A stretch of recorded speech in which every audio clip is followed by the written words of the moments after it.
Well, it's been a long time coming, but finally we have bought a second-hand electric vehicle.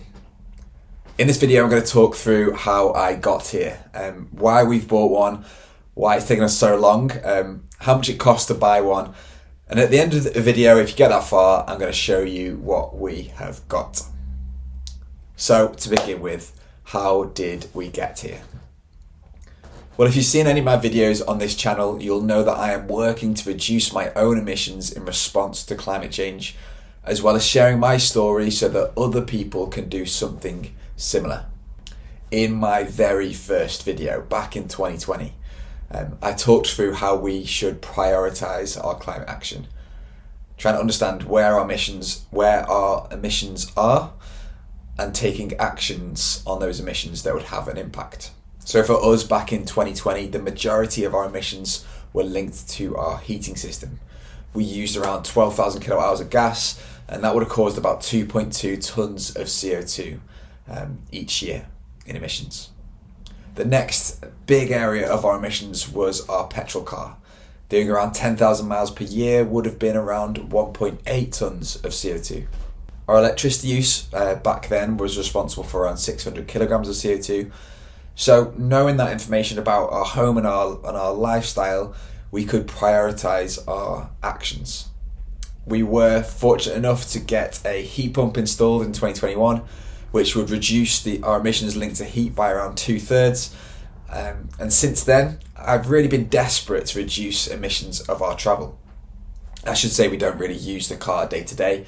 My wife works from home, I cycle into work, but we do still enjoy adventures in Scotland or the Lake District, so we still drive probably around 10,000 miles each year. And then thinking of what's left in our emissions, our electricity use has gone up because of the heat pump, but the emissions linked to that will reduce every year as someone else somewhere else builds more renewable electricity generation that feeds the grid. And I have attempted to impact those emissions linked to electricity by joining the Ripple Energy Cooperative. That's positive, but our petrol car wasn't budging at all. Those 2-ish tonnes of CO2 were part of our lives every year for the last 5 years. For us, reducing those emissions would either be a drastic lifestyle change or switching our car for electric, or a mix of both. So a couple of years ago I did a video about whether we should run our petrol car into the ground or swap it for an electric one as soon as possible. I did that back in October 2023, and my conclusion was we should swap as soon as possible. So what took so long? Well, since thinking through our emissions and the steps we should take, we've had 3 or 4 years of 2 tonnes a year of CO2 from our old car. So why have we only swapped just now? Well, that's a really good challenge. It's not that I'm concerned about charging infrastructure. You can see charge points everywhere you go now if you know where to look. And if you spend some time on ZapMap, you can see that charging infrastructure isn't the problem that we used to have. I guess the delay has come really because I'm not particularly a car guy, and spending thousands of pounds on a new car or hundreds of pounds a month on a car lease, well, that's not really been a priority for us except for the emissions reduction. And I guess without a mature second-hand car market, or with the market a few years ago mainly being Nissan Leafs or Renault Zoes with around 100 miles of range, we could kind of see that this wasn't going to work for us. There would also be some second-hand Teslas available, but at costs that just didn't suit our lifestyle.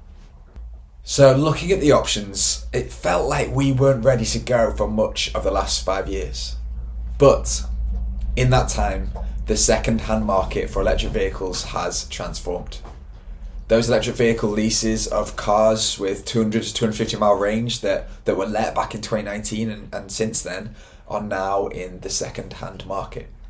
So in 2025, there are options for us to choose from, and at much more reasonable prices. So we've now done it. We've now bought a second-hand electric car. And this is mainly because this now means we have a path to very low emissions for our longer distance travel. And as the grid gets cleaner, our emissions in the car will be closer to zero. But before we have a very low emissions grid, an electric vehicle in the UK will still reduce emissions versus a petrol car by over 70%. And it'll get cleaner and cleaner with every wind turbine and solar panel that is commissioned in this country. So yeah, emissions, big progress for us. But more than that, an electric vehicle is cheaper to run. So to do 10,000 miles in our old Nissan Pulsar, it would have cost us around £1,400 in fuel. To do the same distance in an electric vehicle charging at the domestic price cap, that would cost us around £715 of fuel or of electricity. But at a smart tariff from someone like Octopus, we could charge at 12p at certain times of the day with the tariff that we're on, or even lower on an EV specific tariff. And that would cost us around £350 for 10,000 miles of travel. So potentially saving around £1,000 a year in fuel. I should say we don't have a charger yet, so any advice that you have on chargers and what we should get is really welcome, so please drop me a comment. But because we don't have a charger, we can't always easily charge at home. My workplace does have some chargers, and charging is subsidised for staff at 10 pence per kilowatt hour, so costs would be similar to charging at home, which does feel like a really meaningful incentive to switch from my workplace. To charge a car with a 50 kilowatt hour battery from 0% to full would cost around £5 and would be probably around 200 miles in range. If we had to charge out and about at a service station every time, costs could be similar to a petrol car. But that kind of expensive charging would be very rare for us. The idea is that electric vehicles may well be cheaper to maintain in the long run, as there are fewer moving parts when compared to a petrol car. So we'll see. I'm sure I'll do a video about MOTs and servicing of an electric vehicle at some point. But as well as emissions, our cost to run will be quite a bit lower. If they're £500 to £1,000 lower, then you start to think that there might be a payback versus running a petrol car. The final part of the thought process is whether we would buy a new car or second-hand. So why have we ended up here buying a second-hand EV instead of leasing a new car? Well, I guess this is probably a bit more subjective for individuals, but also based to some extent on emissions and on costs. As I said earlier, I'm not massively a car guy, so I wasn't really desperate to get a new car, although there would be a wide range of lease deals that would be pretty attractive. We don't have like a salary sacrifice scheme at work at the moment, but you can still get some lease deals across the internet for really not that outrageous costs. So, for example, we could lease at £300 a month. We could do that for 3 years, and that would have a cost of around £10,800 over that time. But we wouldn't own any of the car at the end. Or we could do other finance deals that buys the car over a long period of time for a higher monthly cost. Or we could buy a car that was leased by someone else for a similar cost that's about 3-4 years old, that would do the job that we wanted, and we could keep owning it for the foreseeable future. And that's kind of what we've done. So we could do that either with savings or with a loan, because actually owning a car seems better for us than leasing a similar car for a few years. But again, this feels subjective. That isn't the way everyone sees things. What about emissions? People often say that they won't go electric because of the materials and energy and emissions that go into making a new car. I talked through this a bit a couple of years ago, and I'll do another video about the environmental impact of electric vehicles.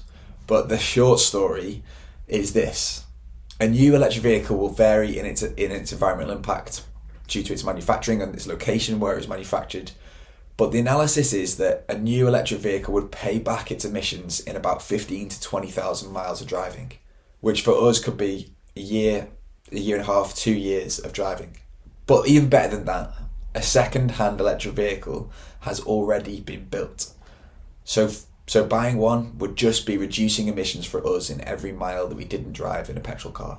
And you know what? I think people considering the embodied emissions of something they buy is really good. It's really important. But it does seem odd to me that we often only seem to care about embodied emissions of low carbon technology rather than a new petrol car equivalent. There were still over 1 million new petrol cars sold last year, and 120,000 diesel cars sold in the UK last year. We don't count the embodied emissions of a new kitchen or a new sofa. We should care about the impact of making something new, whether it will reduce emissions long term or not. Okay, so from a cost perspective and from an emissions perspective, maybe a second-hand car is the right thing. And for us, it feels that way. But buying a brand new car for some people will mean actually that there are more second-hand cars for others in the future. So maybe I don't hold our decision too tightly this time. So that's my thought process. Lower emissions, lower running costs, actually a more modern car with a more comfortable driving experience than what we're used to. I mean, have I convinced you how ready we were to take the plunge yet? The next challenge was finding the right car. So a car that would get us to the Lake District and back on one charge at a price that we could afford. So what's available that meets that spec? Well, we'd be looking for a car with a 200-mile range all year round for as cheap as possible. If you look on Auto Trader, there are a lot of cars that meet this spec. Some with huge mileage, some with big costs, but lots that would be appropriate. So, some examples. We went to see a Corsa E in Newcastle, which was probably a bit small for us, but looks like a great car. In the winter, it might have a range of just under 200 miles. There are similar cars from Peugeot. There was also the Vauxhall Mokka E that was a bit bigger, but didn't really seem right for us. There's the tiny Renault Zoe that seems like it can go on and on and on and drives forever. There's the Hyundai Ioniq. There's a Nissan Leaf with a big battery. There's Teslas. There's Hyundai Kona. There's Kia e-Niros, the ID3s, i3s from BMW. There are lots of used cars that are a few years old that could do 200 miles. You're kind of spoilt for choice. And if we could spend a chunk of money, we could even get a fairly new car second-hand too. So yeah, what was our budget? I mean, we're fortunate enough to have some savings. We have 2 incomes, living fairly modestly in the northeast of England, and with only one dependent, who my wife calls our Labrador, Ashley the dog. And that means that we can save up at the moment. But as I've mentioned, we aren't car people, so we weren't precious about an expensive or too stylish a car. But the more I looked, it seems that we could get something for between like £10,000 and £14,000 that would meet our spec. And that felt like it would be around what we could afford. There are a good few options at about that price that would be perfect for us. So, drumroll please, what did we settle on? Well, we've ended up buying a 4-year-old Nissan Leaf E Plus with the 62 kWh battery with just over 40,000 miles on the clock for just under £12,000. The battery has capacity that would be able to get us at least 200 miles of range for most, if not all, the year, and it would meet what we are looking for in size, in style, and in quality.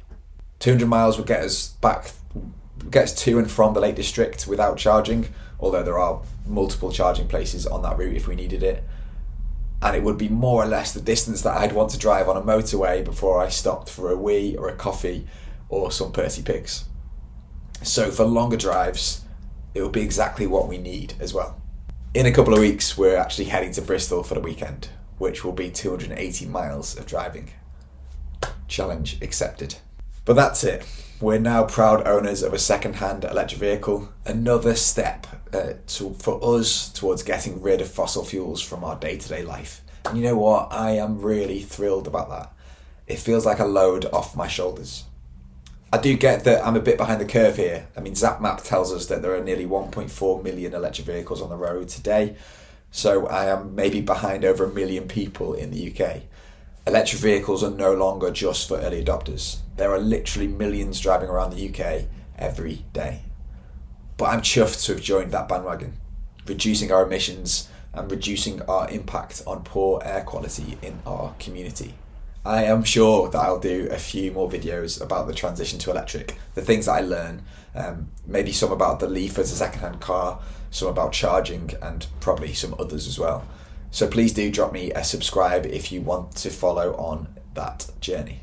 And as a newbie to a lot of this, if you have any recommendations for life with an electric vehicle, please do comment below. They'd be really welcome. And finally, if you wanted to go on supporting this channel, please do have a look at the membership page. Thank you for getting this far. I'll see you next time.